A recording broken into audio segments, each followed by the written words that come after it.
A philosopher of comparative religions has spoken of the terror of history, by which he means that all the achievements and the aspirations of human beings are wiped out mercilessly, relentlessly, and forgotten in the ongoing changes of history. So we can feel the terror of history in the loss of the Greek civilization and its youthful zest for democracy, philosophy, the arts, mathematics, science, and the good life. After the defeat of Athens in the Peloponnesian War, the Greek city-states were conquered by the armies of Alexander the Great and were absorbed finally in the Roman Empire. The Roman Empire built upon its inheritance from the Greeks. But then we see the decline and fall of the Roman Empire too. The Roman Empire had conquered all of Europe and the Middle East and much of Africa.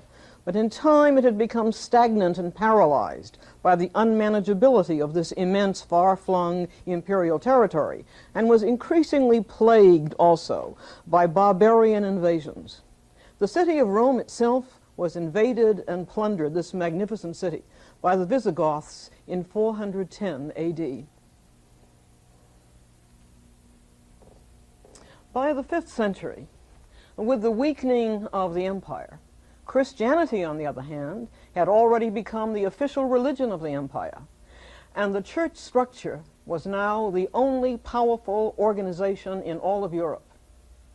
By this time also, Christian beliefs and values and attitudes dominated the Roman Empire, and while some of the heritage of the classical Greek and Roman civilization was retained and used by the church, many Greek and Roman writings were destroyed because the church considered them to be pagan, unchristian, and immoral. And so for over 1,000 years, from the 5th to the 15th century, Christianity shaped the entire social and cultural world of Europe. It shaped its political and personal life, social institutions, economic relations, knowledge of the natural world, literature, and the arts. All of these were under church direction and control. Philosophy, science, and art were all seen to be placed rightfully in the service of religion.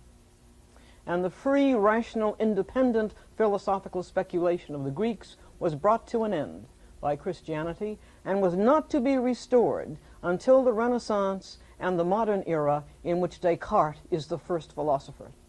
The classical worldview of Plato and his great pupil Aristotle was of a natural cosmos, rational, ordered, moral, and purposeful, the cosmos which was known solely by human reason. This was replaced by the supernaturalistic worldview of the Church, whose source of its knowledge is divine revelation, and whose fundamental beliefs, such as the Incarnation and the Trinity, are dogmas to be accepted by faith. These dogmas are not proven, nor are they provable by reason. For the early Catholic worldview, the fundamental problem is that of the relation of the individual soul to a just and merciful and omnipotent Father God, a God so loving that he sacrificed his only Son that the rest of humanity might be redeemed. For God so loved the world that he gave his only begotten Son, that whosoever believeth in him shall not perish, but have everlasting life. The world itself and human beings are the creation of God and fulfill his purposes. The crucial issue is personal salvation for the sinful, erring self in a corrupt and unjust society. The way to salvation is by purity of heart, repentance of sins, by love of God and love of one's neighbor as oneself. The good life for human beings is not the life of reason. Not science, philosophy, mathematics, and the arts are important, but rather the good life for human beings is the life of faith, devotion, prayer, good works, love, and obedience to God and to his church. But in the terror of history, in which civilizations such as the great Greek civilization disappear, the great philosophies seem to survive through a kind of immortality. Plato and his great pupil Aristotle survived. Ironically, the two greatest philosophers of Christianity, the great saints Augustine and Thomas, they produced their profound philosophies by fusing Christianity with precisely the pagan Greek philosophy which the Church had almost entirely destroyed. St. Augustine fused Christianity with Plato, St. Thomas with Aristotle. St. Augustine is now known as the Platonizer of Christianity, as the synthesizer of Christianity with the philosophy of Plato. But by the second half of the 4th century, when Augustine was growing up in the Roman province of Numidia, which is now part of Algeria, in North Africa, intellectual darkness was rapidly descending. The Roman Empire was disintegrating. Its vast cultural resources suffered from the empire's neglect and from the church's indifference or hostility to pagan culture. It is uncertain today how much, if any, of the writings of Plato himself or of Plato's followers was available for Augustine to study. So thoroughly had the books of pagan philosophers been lost or destroyed. Yet in some form, the influence of Plato did reach Augustine. Augustine's greatest work was called The City of God, which he wrote to try to explain the sack and fall of Rome in 410. In this work, the voice of Plato can be heard. The Platonic distinction between the sensible and the intelligible world is expressed by Augustine in Christian terms as the distinction between the earthly city of the flux of opinion and the heavenly city of God's eternal truth. As for Aristotle, the most important works of Aristotle, the second greatest philosopher of the ancient world, some people would say the first, had been lost or destroyed by the church. But it had survived the writings of Aristotle in the Middle East, in the Eastern Christian church. And with the rise of Mohammedanism, the works of Aristotle were translated by Arabs into Arabic, and then they were translated by Jews into Hebrew and into Latin. And so the works of Aristotle were finally made available again to the Western world by the 12th century. St. Thomas Aquinas in the 13th century was accordingly able to build upon the recovery of the detailed philosophic writings of Aristotle. St. Thomas brought Scholasticism to its highest stage of development. During the Middle Ages, the philosophers who undertook to make a philosophical system out of Christian beliefs and to prove them were called schoolmen, and their philosophic systems were called scholastic philosophy or scholasticism. Scholasticism may be defined as the philosophy of the medieval cathedral schools, which attempted to fuse Christian beliefs with the Greek philosophy of Plato or Aristotle, using the logical syllogism and debate. The great synthesizing philosophy of St. Thomas is in fact the greatest system of Catholic philosophy ever written. It is called the Summa Theologia. It is not only the greatest system of Catholic philosophy ever written, but one of the greatest systems of philosophy ever written. It became the standard philosophy of the Middle Ages, and its influence continues into the present time. It is known as Thomism. Thomism is a worldview claiming absolute truth. It is based upon faith in divine revelation and upon supporting reason. St. Thomas Aquinas in his Summa provided theology, metaphysics, theory of knowledge, ethics, psychology, and politics. But historical changes were already at work. St. Thomas's interpretation of Aristotle, which was so important an element in his formulation of Christian thought, his interpretation was soon challenged by other scholars. Why was that? Because now Aristotle's writings were available for all to read. More and more, free discussion was demanded for all important problems. And the absolute sovereignty of the two great medieval institutions, the Roman Catholic Church and the Holy Roman Empire, were both beginning to be weakened.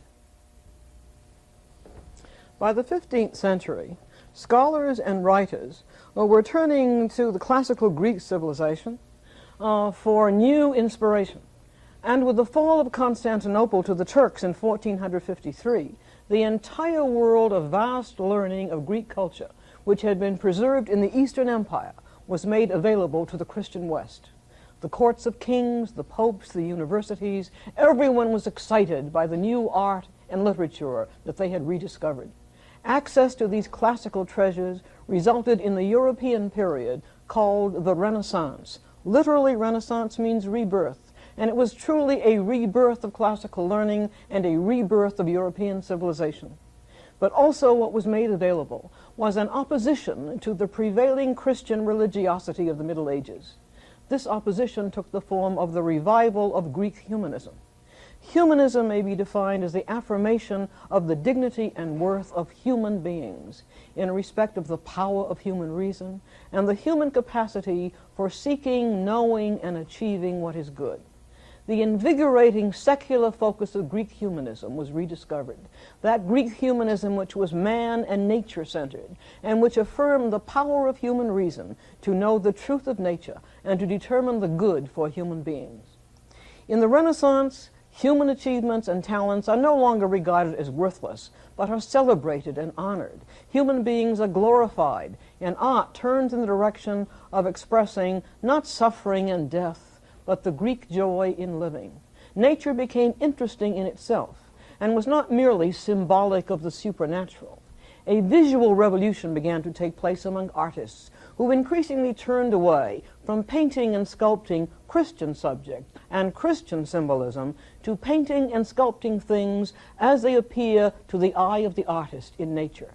Artists discovered the human body again and began to study the physiology, the muscles and bones of the human body in motion. Michelangelo's Adam and Leonardo's Last Supper are examples, magnificent examples, of the highly developed Renaissance portraiture of the natural human body in action. The good life is again the life of reason, discovering and satisfying the needs of the whole person harmoniously and with balance. The 15th century was not only the beginning of the Renaissance revival of classical learning and of a humanistic fidelity to nature, to the human body, and to human reason in painting, sculpture, and literature, but also by the 15th century there were many other developments, each of which struck a blow at the weakening structure of the medieval world. The 15th century was the time of the great discoveries, so-called. The discovery of the New World by Columbus and his successors, and the other great discovery, the discovery of the all-water route to India and the Far East, around the Cape of Good Hope. With the discoveries of these new trade routes came a great burst of energy and optimism, and the development of shipping technology, related scientific knowledge, a money economy, banking and insurance, and the emergence of a new social class, the bourgeoisie, which was to become the capitalist class, and with all of this, the decline of the older feudal aristocracy. The Reformation, the Protestant Reformation, which was begun by Martin Luther, struck another blow at the unity of the medieval Christian world. But most significantly, what developed during the Renaissance and during the period of the discoveries and their aftermath is a revolutionary new view of truth. In opposition to the scholastic view, the truth relates to a divine, supernatural, or transcendent reality, which is forever inaccessible to human reason and known only by revelation. The shift is to the new view that human reason has the power to know the truth of reality, and that reality is neither divine nor transcendent. Especially did this new view hold for astronomy, which was reborn in the 15th century. By the time of the 16th century, all the best minds were attracted to astronomy, as today so many minds are attracted to the frontiers of space exploration. New and careful astronomical observations were made, and discrepancies were found between these new observations and what was claimed by the prevailing astronomical theory, which was the Ptolemaic theory, invented by Ptolemy in the 2nd century, the Earth-centered theory, the theory that the Earth is the center of the universe. The Ptolemaic theory prevailed from the 2nd century to the 16th century for 14 centuries. Nicholas Copernicus, the Polish astronomer in the 16th century, using new observations and mathematics, using the methods of empiricism and rationalism, overthrew the Earth-centered Ptolemaic theory and offered the new sun-centered heliocentric theory that the Earth revolves on its own axis and moves around the sun. This theory accounted for the new observations and also greatly simplified the mathematical calculations of the older, now antiquated Ptolemaic theory. Ever since Copernicus overthrew, in this revolutionary way, Ptolemaic theory, any drastic change in thought has been called a Copernican revolution. For us, it is difficult to imagine a similar challenge to our accustomed beliefs, such as the challenge of the Copernican revolution to the traditional belief that the Earth is the center of the universe. Such a tremendous jolt to the imagination, such a reversal of what is taken to be immutable truth it was. It would be comparable for us to suddenly have the announcement of the discovery of superior conscious intelligence in outer space. Science fiction, Star Trek, even some scientists have opened up this possibility for us. But the response of the Copernican revolution, the response to the Copernican revolution by the great Church of Rome was extreme. Scientists were excommunicated or banned from the church and condemned to everlasting hell if they refused to deny these new ideas. And they were subject to imprisonment, torture, or even death for broaching these new ideas. This was accomplished either through the office of the Pope or with the help of the reigning kings or princes of Europe. Copernicus himself hesitated to publish his theory for fear of the church's reaction, but his publication went unnoticed, and it was only his followers in the next century who were caught up with. In 1600, at the turn of the 17th century, Bruno was burned at the stake in Rome as an atheist for accepting Copernican theory. In 1620, Vanini, who called himself a naturalist, was burned at the stake in Toulouse in France as an atheist. And in 1621, Fontanier was burned in Paris as an atheist. But among the scientists, the new astronomers, it was Galileo who came under attack because he undertook to prove the Copernican theory in the 17th century. Galileo developed a telescope magnifying 1,000 times, by which he observed the satellites of Jupiter, Saturn's rings, and the moon's surface. Unlike Copernicus, Galileo vigorously and actively tried to publicize the new heliocentric or sun-centered theory, and as a result he met with formidable church opposition, and he was censored for his views. But in 1632, he wrote another great work called Two Systems of the World, in which he in effect repeated the Copernican theory, although he was allegedly only comparing the Copernican and the older Ptolemaic theory as two systems. For this he was condemned, forced to deny the doctrine of Copernicus upon his knees, forced to recite the 7 penitential psalms weekly for 3 years, and was imprisoned thus until his death. Meanwhile, the scientific spirit moved on. Technology, new inventions, new observations, and new scientific theories were spreading all over Europe. The telescope, the microscope, and the thermometer were invented. Boyle developed his theory of gases. New laws of electricity and magnetism were developed. Laws of optics by Descartes and Snell. Harvey developed the theory of the circulation of the blood, and Descartes invented analytical geometry. But what is the nature of the new science and its method? 2 elements in scientific method were identified. 1, the empirical element, the use of sensory observation and experimentation, and 2, the rational element, the use of mathematics and deductive reasoning, as by Copernicus and Galileo, in explaining the motion of the heavenly bodies. Almost immediately, conflicting theories of scientific method appeared, depending upon which of the 2 elements, the empirical or the rational, was claimed to be the more important. Francis Bacon in England looked at scientific method and claimed it for empiricism. He claimed that scientific method was a triumph of the method of observation and experimentation, a triumph of these over reason, theories, hypotheses, systems. But René Descartes, the philosopher, however, looked at scientific method and claimed it for rationalism. The scientific method, as far as Descartes was concerned, was a triumph of the new mathematics, of geometry, of axioms and deduction from axioms. These, according to Descartes, make science into the certainty of knowledge which it possesses. The new age of the 17th century, in which all beliefs were changing, and in which the new scientific method and scientific discoveries were advancing so rapidly, this was an age in which the medieval philosophy of scholasticism was clearly no longer adequate. A new philosophy is required for this new age, and René Descartes is the first philosopher of the modern age, and René Descartes offers the first metaphysical theory in response to the new scientific view of the universe and in relationship to the counterclaims of the Church. Descartes is born in 1596 at the turn of the 17th century, 4 years before Bruno was burned at the stake as a Copernican. Descartes was the son of a lawyer in Brittany, in the northern part of France. His family was one of the oldest and most respected in the region. Descartes was brought up with all of the amenities of noble and upper-class life.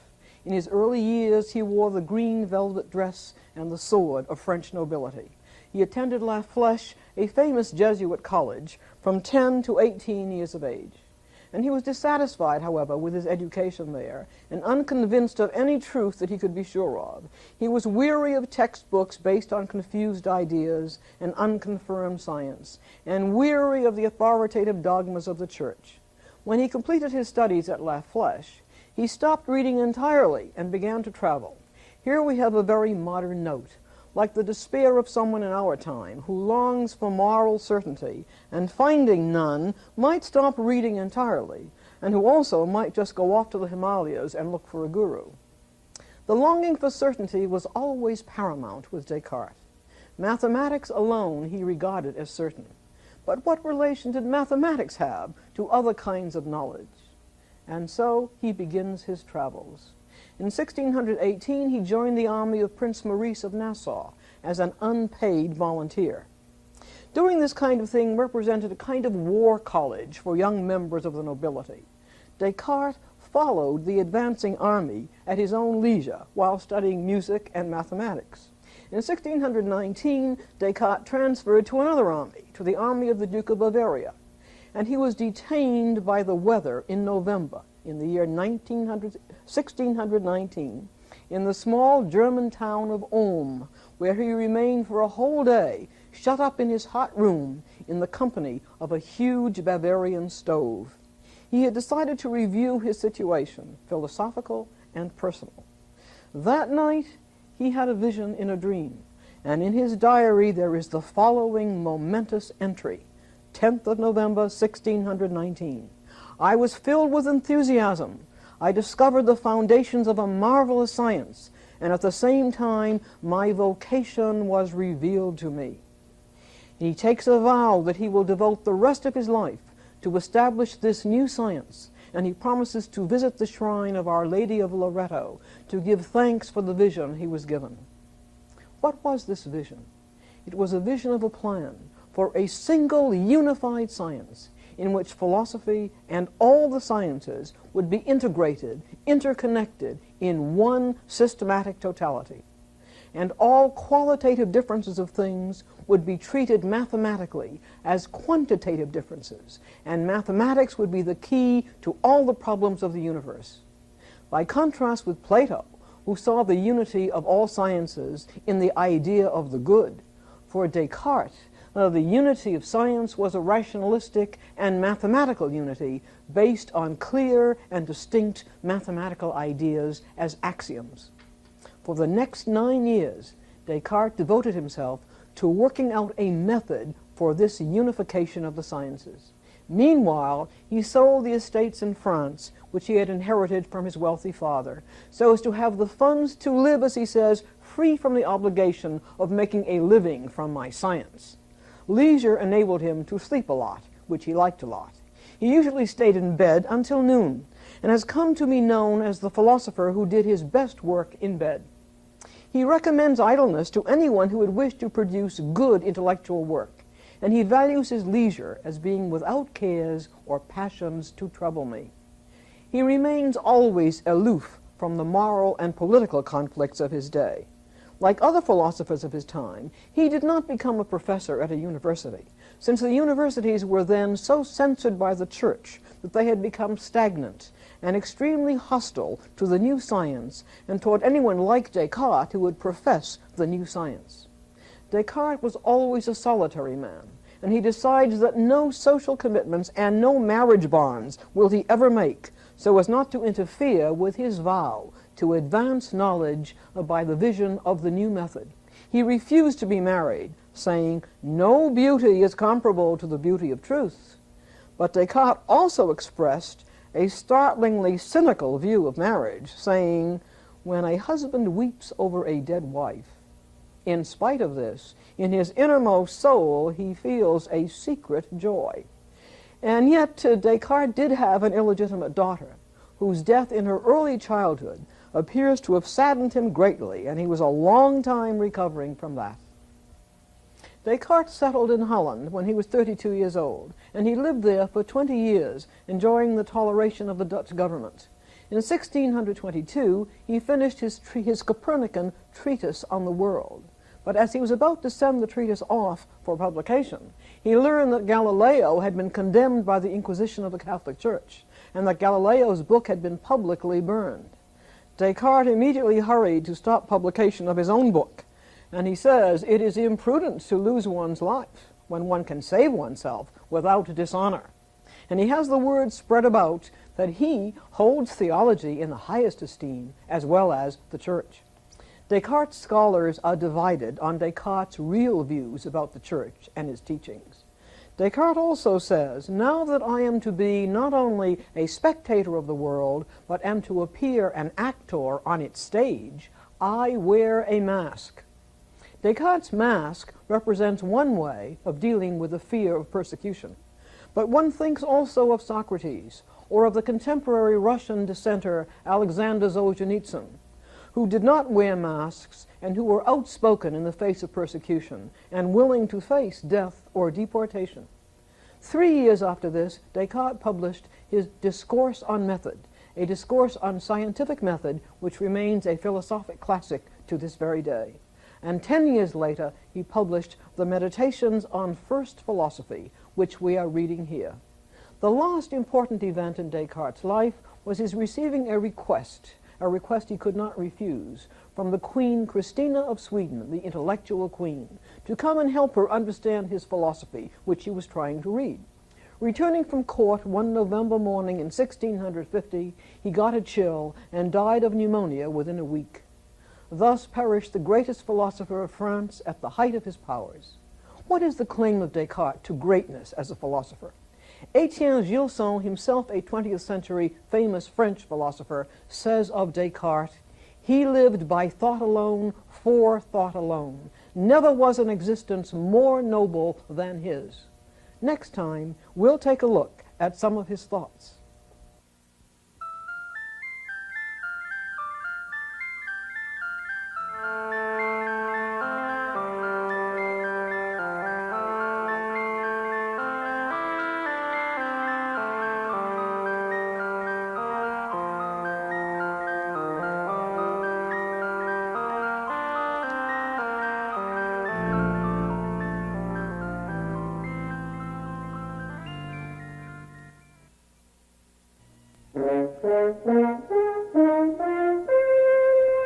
Pre-recorded in the studios of the Maryland Center for Public Broadcasting.